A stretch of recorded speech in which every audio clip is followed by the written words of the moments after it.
Hi folks, hope everyone is okay. It is time to replace my little audio interface I've been using for the last 10 years or more, maybe not 10 years.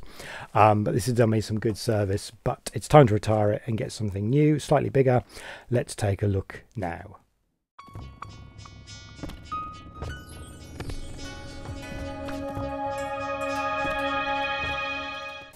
All right, folks, what are we looking at here? U-Phoria UMC404HD an audiophile 4x4, 24-bit 192 kilohertz USB audio MIDI interface with Midas mic preamps. And I know what you're thinking. You've bought the wrong one, Mark. You should have bought the Tascam one. Shut up. You should have bought the Motu one. Should have bought the Focusrite one. Actually, the Focusrite, they do these really nice bundles, don't they, where you get the headphones and the mic and the interface. But they're very much geared towards kind of, podcasting. Nothing wrong with that. But as I will expand, I need something with a few more ins and a few more outs. Also, the reason I chose the Behringer one is, in my experience, Behringer are pretty good with their drivers, i.e. I plug it into my Mac and it should work. And if I need to plug it into my PC, it should just work. That's my experience with Behringer stuff. I'm not saying like the Tascam one is also probably fine as well. But yeah. Anyway, let's take a look. Let's take a look at this little Behringer unit. There's a box of cables. There's a UK power supply, which is good because I live in the UK. And a USB cable, big chunky USB cables. These aren't new. These have been around for some years. So it's the there we go. It's the old school USB connections. But I've got a USB hub, and I'll just be flipping out the current, the art one. We're going to find out, aren't we, a year down the line, that the art one actually sounds better. But I'm not going to throw that away. But let's see. Okay, it's an attractively sized unit. Not too big, not too small. Goldilocks size. All right, we've got it out of its wrapping. Here we go. I have to say, in the hand, it does feel nice and solid. It's got a sort of steel face. But although the top bit's plastic. So obviously I think these are the Midas preamps, obviously, because Behringer, they like something, they just buy the company, right? So whether these are the golden Midas preamps of the olden days, I don't know. But Midas preamps, which I guess with gain control settings there, and there's some kind of main out control. Mix, I guess the mix control is for monitoring, maybe. I will probably read the manual, and then just a phone, a headphone amplifier with its own separate volume. But it's around the back that I'm most interested in, because there's obviously the main out on XLRs, but also sort of jacks, but there's also additional, jack output and another jack output. Very handy. So they call it a 4-in 4-out interface. So 4 ins, so you can have 4 microphones, right, for your little podcast. You host, you co-host, your guest, and the other guy or girl doing whatever. And then obviously main outs to the monitors, but then additional outs to, I don't know, tape recorder, reel to reel. That's what I'm wanting. Phantom power switch, good. So I can plug in a condenser mic that needs phantom power. That's good. MIDI interface built in. That's handy. I mean, I've got lots of MIDI interfaces, but I'll always use another MIDI interface. Obviously, power and USB.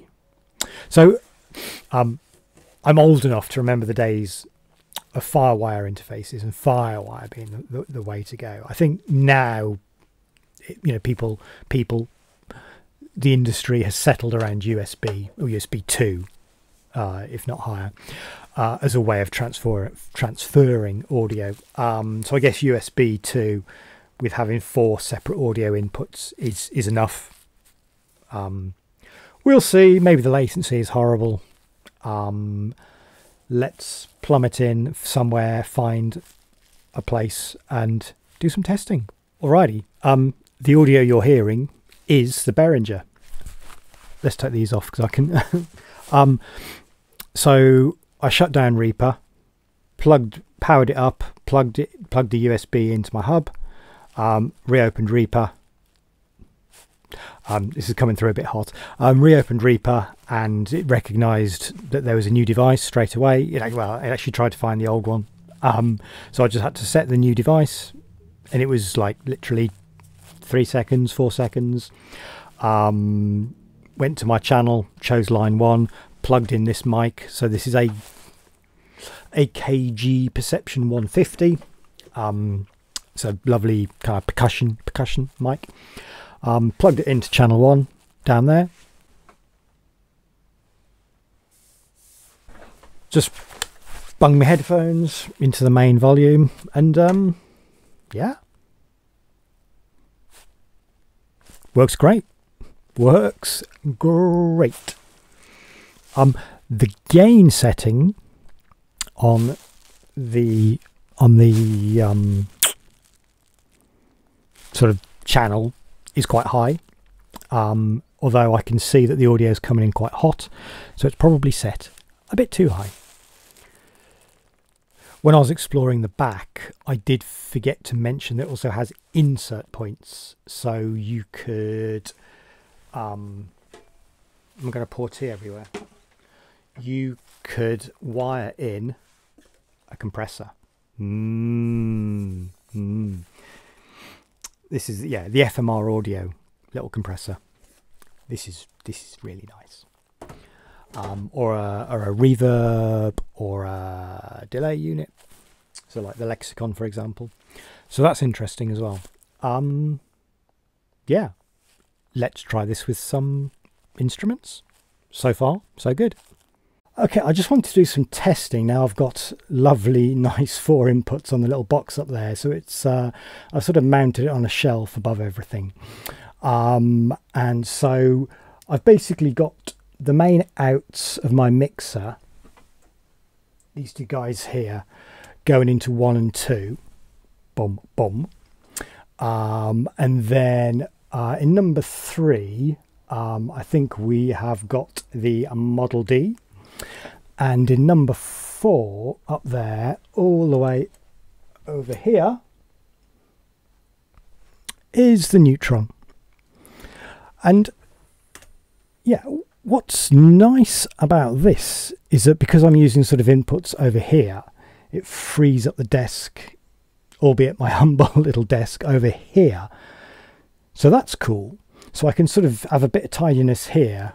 And then obviously have my direct ins there, and obviously in my DAW, you know, I've got yeah, Z1 set up, so I'm sending some MIDI to the Z1, Model D set up with its own input, and the Neutron set up with its own input. So obviously I can record a nice stereo Z1, some Model D and Neutron on their own tracks. But you know, there could be a sort of bunch of ways that you could use that. You could have like you know, a stereo in from a desk, and then another in from a guitar, and then another in from a mic. Or you could have, you know, the stereo in from the mixer, And then you could have like an amp mic'd up with number 3 could be an SM57, number 4 could be some kind of condenser microphone, which is worth trying, but I'll have to wait for the weekend for that because I don't want to annoy my neighbours. So let's have a little recording session. Recording, well, it's through 3 tracks simultaneously, a stereo synth, the good old Z1. Oh, my Sandmen are a bit drunk. Come on, Sandmen. The Model D and the Neutron. Alrighty, so hopefully the screen recording is working. So I've got Harp Z1 here that's playing the Z1, bass Model D, subtractor 1 going to the Neutron. So these are all armed for recording. So we should hear, so let's do Control R. Oh, let's just see the tracks appearing here. Here we go. So I've got the recording set here. Stereo in 1 and 2, in 3, in 4. And, you know, that Reaper saw the inputs no problem. As I said in the intro, generally Behringer do okay with their drivers, and so far so good. Let's start recording. So you can see lovely 3 tracks coming in, and there's only Z1 playing at the moment. Bass Model D is about to come in.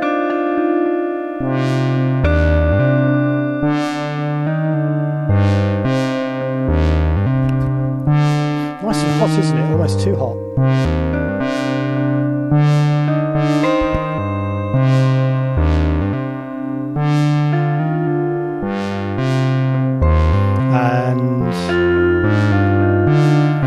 About to get the Neutron coming in.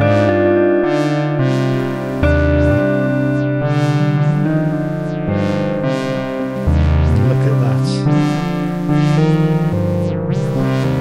Okay, I'll leave that chugging away for the next minute or so, and then we'll have a listen to what's been recorded. Alright, let's take a look at what we've recorded. So we've got a Z1 stem here, and I've just put a little bit of delay and phaser on it, because why not? Sounds good. So we've got our Model D, which I've put some Valhalla on it.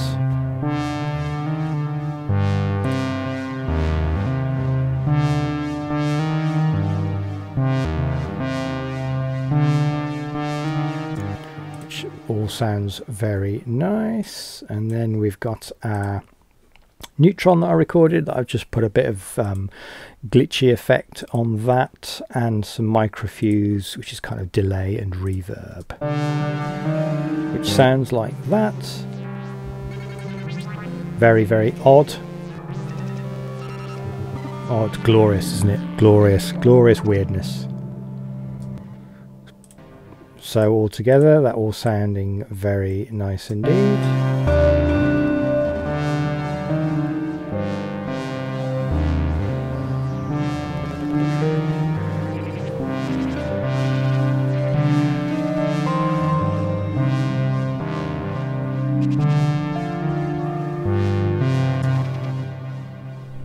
So yeah, works really well. Works really well. Okay, let's wrap the video up. This is what I'm replacing. So this is the USB dual pre from Art. Lovely little device, bus powered, 2 stereo ins, stereo outs to the mixer. Nice and simple. Nothing wrong with this. I'm going to keep this. This will be a good little mobile solution. DJ setups, theatre work, bit of live work maybe. Yeah, very nice. The one annoying thing with that Art unit is sometimes the computer wouldn't recognise it, although it'd be plugged in with a USB. So you'd have to kind of sort of virtually unplug it. You know, my USB hub has just got a little switch, so it's easy, and then plug it in again and go, oh yeah, I found it now, which, you know, was slightly annoying, but it's just kind of got used to it. The UMC404HD, snappily titled, has just, yeah, every time I switched the computer on the last few days, just, yep, sound card is here, ready to record. So you know, good. So that's really the first look at the U-Phoria UMC404 HD. What a snappy title that is. This is a there's a range of these Behringer interfaces, right? There's 2-ins, 4-ins. There's even a big sort of 19-inch 8-in. Like the 8-in, I think is only coming in at £200, which is tempting. But I think 8-ins, I think that's too much for me. I think I'm happy with my 4-ins, and you know. Could you get 2 of these and kind of have, I don't know whether or daisy chain them? Probably not. That's probably not a thing you could do. But so far I'm very happy with my you know, my new audio interface. It works right out of the box. I've not read the manual. I've started to record stuff. Great. You know, what more do you want? What more do you want? I don't think there's anything more to say other than I'll persist with it. I'll maybe give it like a 6-month review or something like that, or maybe I'll set up the guitar recording this weekend and do some acoustic guitar and some ukulele, and you know, see how that sounds. That's all for now. Cheers, folks. Bye.